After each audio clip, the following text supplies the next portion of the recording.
Hello students, welcome to JKS academy. तो आज का सेशन आप सभी के लिए बहुत ही इम्पोर्टेंट होने वाला है। तो आज का जो हमारा सेशन है कंप्यूटर का है, जैसे कि आप जानते हो तो ये एक बहुत ही रोल प्ले करता है आपके सभी गवर्नमेंट जॉब्स एग्ज़ाम्स में। ठीक है, तो आइए शुरू करते हैं आज का सेशन। तो सबसे पहले हम जानेंगे 5 जनरेशन्स ऑफ कंप्यूटर। ठीक है, तो 5 जनरेशन कंप्यूटर की कौन कौन सी थी। सबसे पहली जनरेशन आती है 1940 से 1952 के बीच में, जिसको बोला जाता है, जिसका नाम क्या है, मेन इलेक्ट्रॉनिक कंपोनेंट्स कौन कौन से हैं उसके, इलेक्ट्रॉनिक वाल्व और वैक्यूम ट्यूब वाले।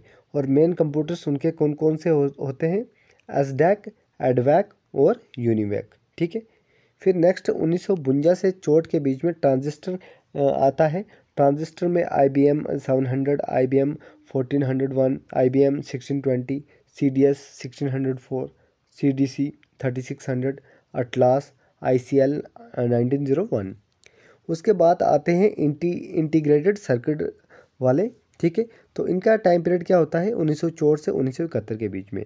तो इसमें IBM देखो 360, या आपने देखना है कि सेकंड जनरेशन जो आया था उसमें भी थे IBM, लेकिन इसमें और उसमें डिफरेंस देखिए। IBM 370, 363 से जो भी है ना, तो वो आप मान के चल सकते हैं कि वो जो है थर्ड जनरेशन कंप्यूटर है। ठीक है, और 1700 देखिए, 1700 इसमें है, और 3600 जो है वो सेकंड जनरेशन में आया है, और ICL भी है इसमें। ठीक है, ICL 2903।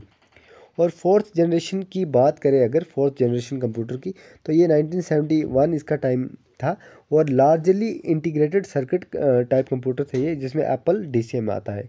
और फिफ्थ जनरेशन में आता है ऑप्टिकल फाइबर आर्टिफिशियल इंटेलिजेंस। तो अभी आप देख सकते हैं इसका एक बड़ा जो है 2023 में एक बड़ा इम्पैक्ट आप देख सकते हो, जैसे आया है ChatGPT, तो वो भी क्या है, एक आर्टिफिशियल इंटेलिजेंस है। ठीक है, तो अब देखेंगे प्रोग्रामिंग जो यूज़ होती है हुई है डिफरेंट जनरेशन्स में। तो सबसे पहली जनरेशन में कौन सी प्रोग्रामिंग यूज़ हुई है, 410i। ठीक है, 1940 से 52 के बीच में।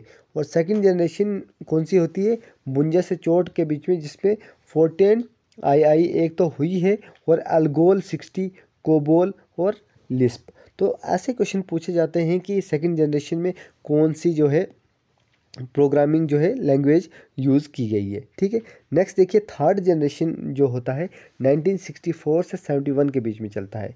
तो इसमें PLI, ठीक है, अल्गोल 68, पास्कल भी इसमें यूज़ हुई है लैंग्वेज, सिमुला हुई है 67, APL हुआ है, स्नोबॉल हुआ है, 4 बेसिक हुआ है। तो ये क्वेश्चन आपके पूछे गए हैं लास्ट ईयर भी JK SSB के एग्ज़ाम्स में, तो इन पे थोड़ा फोकस करना।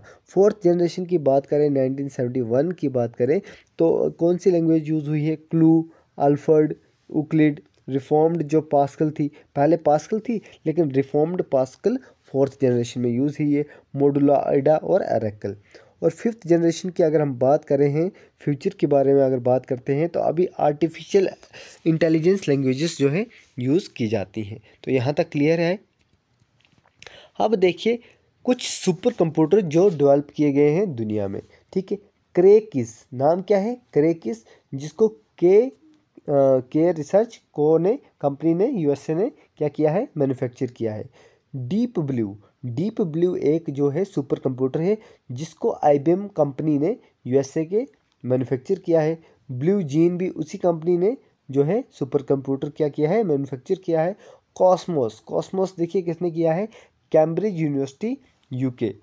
पिछले बार SI के एग्ज़ाम में आया था, JK SI के एग्ज़ाम में आया था कि परम कंप्यूटर के बारे में पूछा था, नाम the computer super computer developed in India. तो उसमें एक ऑप्शन था परम। ठीक है, खाली परम था। तो यहाँ से आपने याद रखना है कि इंडिया में सुपर कंप्यूटर कौन कौन से मैन्युफैक्चर किए हैं और किसने किए हैं। फोलो सोल्वर किया है नाल बंगलोर ने। पेस जो कंप्यूटर है सुपर कंप्यूटर, वो किया है DRDO ने। ठीक है, परम किसने किया है, CDAC पुणे ने। ठीक है, और चिप 16 किया है C.डॉट बेंगलोर ने। मल्टी माइक्रो किया है IIS बेंगलोर ने। ठीक है, इंडियन इंस्टीट्यूट ऑफ साइंसेस। ठीक है, और IIT बॉम्बे ने किया है माक जो है MACH सुपर कंप्यूटर है, जिसको डेवलप किया है किसने, इंडिया में। मैन्युफैक्चरर कौन है, IIT बॉम्बे। ठीक है, यहाँ तक समझ आ गया। अब एक और चीज़ आती है, ये क्वेश्चन भी पूछे जाते हैं एग्ज़ाम में कि इतने बिट का कितना बाइट हो गया, इतने बाइट का, या फिर कितना मेगाबाइट बनाता है। तो ये भी एक इम्पोर्टेंट जो है आपका टॉपिक रहता है। तो देखिए 4 बिट का एक निबल होता है, 2 निबल का मतलब 8 बिट, 8 बिट का 1 बाइट, ठीक है। और हमें डेली 1 GB अगर जिनको मिलती है अपने मोबाइल में डाटा मिलता है, तो 1 GB में होता है 1024 बाइट, ठीक है, ठीक है। सॉरी, 1024 बाइट का होता है 1 KB। कितना होता है? 1 KB मतलब किलो बाइट। और 1024 किलो बाइट का होता है 1 मेगाबाइट। 1 MB अगर आपकी खर्च हुई तो 1 MB में कितना होता है? 1024 किलो बाइट, ठीक है, समझ में आया। और 1 GB में होता है 1024। अगर आपकी 1024 MB ख़त्म होती है तो 1 GB मतलब आपका डाटा ख़त्म हो गया। और 1 TB जो है, 1 TB कितना होता है? 1024 GB। सोचो फिर तो ये तो बहुत बड़ी बात आ गई, ठीक है।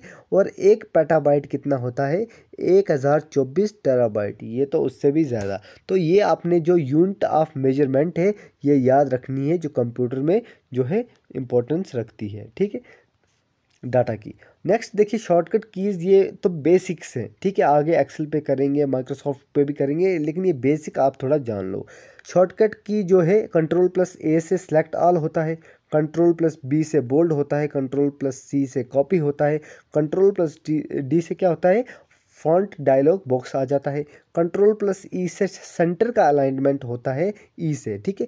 Ctrl+I से होता है इटैलिक्स, इटैलिक्स ऐसा जैसा लिखता है, ठीक है। अगर जिसके पास कंप्यूटर है, लैपटॉप है, ठीक है, जिसके पास नहीं है साइबर कैफ़े जाओ और ये सारी कंट्रोल जो है कंट्रोल्स जो हैं, ये शॉर्टकट कीज़ को यूज़ करो कीबोर्ड पे, तभी जाके आपको समझ में आएगा। 10 दिन भी यूज़ करोगे तो आपको प्रैक्टिस हो जाएगी, ठीक है।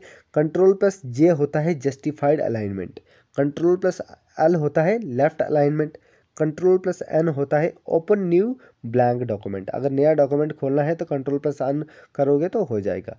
और Ctrl+O करोगे तो एग्जिस्टिंग डॉक्यूमेंट खुल जाएगा, ठीक है, ओपन एग्जिस्टिंग डॉक्यूमेंट। और Ctrl+R करोगे तो क्या हो जाएगा? राइट अलाइनमेंट आ जाएगी, ठीक है, ऐसे जैसे होता है ना, तो ये अलाइनमेंट में आ जाएगा, राइट में आ जाएगा। और प्रिंट स्कैन, PRTSCN का मतलब होता है प्रिंट स्क्रीन या फिर स्क्रीनशॉट लेना। आल्ट और टैब अगर साथ में प्रेस करोगे तो आपको switch to next open program, जो भी नेक्स्ट आपने प्रोग्राम खोला हुआ है वो स्विच हो जाएगा आल्ट और टैब को करने से, ठीक है। कंट्रोल और होम को साथ में अगर प्रेस करोगे तो go to beginning of a file, file की जो स्टार्टिंग है ना वहाँ पे पहुँच जाओगे, या भी जो भी आपने वर्कशीट PDF खोली है। और Ctrl+End से क्या हो जाएगा? आप एंड पे पहुँच जाओगे, लास्ट तक पहुँच जाओगे। अगर आप देखो 3 आप कीज़ को साथ में दबाते हो, अल्ट को, शिफ्ट को और टैब को, तो ये प्रीवियस जो है ओपन प्रोग्राम जो है खुल जाता है, ठीक है। Alt+4 का क्या फंक्शन है? देखिए क्लोज विंडो या शट डाउन। शट डाउन अगर आपने अपना PC या कोई करना है, लैपटॉप करना है, ठीक है, तो आप Alt+F4 प्रेस कर सकते हो, ठीक है। और Ctrl+Y क्या करता है? रीडू करता है। कुछ भी कट गया होगा आपसे मिस्टेकली तो रीडू आप करके उसको जो है रीडू कर सकते हो। और Z से अंडू, जैसे कोई आपने मिस्टेक कर दी तो फिर आप बैक जा सकते हो अंडू से, ठीक है। और Ctrl+W से क्या होता है? फाइल को क्लोज कर सकते हो। Ctrl+X से क्या होता है? फाइल को कट कर सकते हो। Ctrl+F2 से क्या होता है? प्रिंट प्रीव्यू दे सकते हो, प्रिंट को देख सकते हो कि ये पूरा आ रहा है पेज में कि नहीं, ठीक है।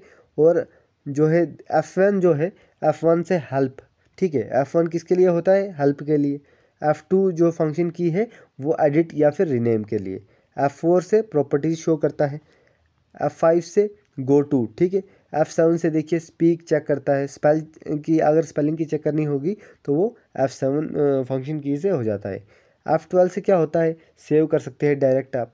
तो ये फंक्शंस की बहुत इंपॉर्टेंट है, आप इसमें सेटिंग्स भी बना सकते हो, तो बड़ी हेल्पफुल रहती हैं। फटाफट से आप कंप्यूटर को इतने जल्दी चलाओगे कि माउस की भी ज़रूरत नहीं पड़ेगी, ठीक है। एस्केप से क्या होता है? एस्केप से निकल जाना होता है।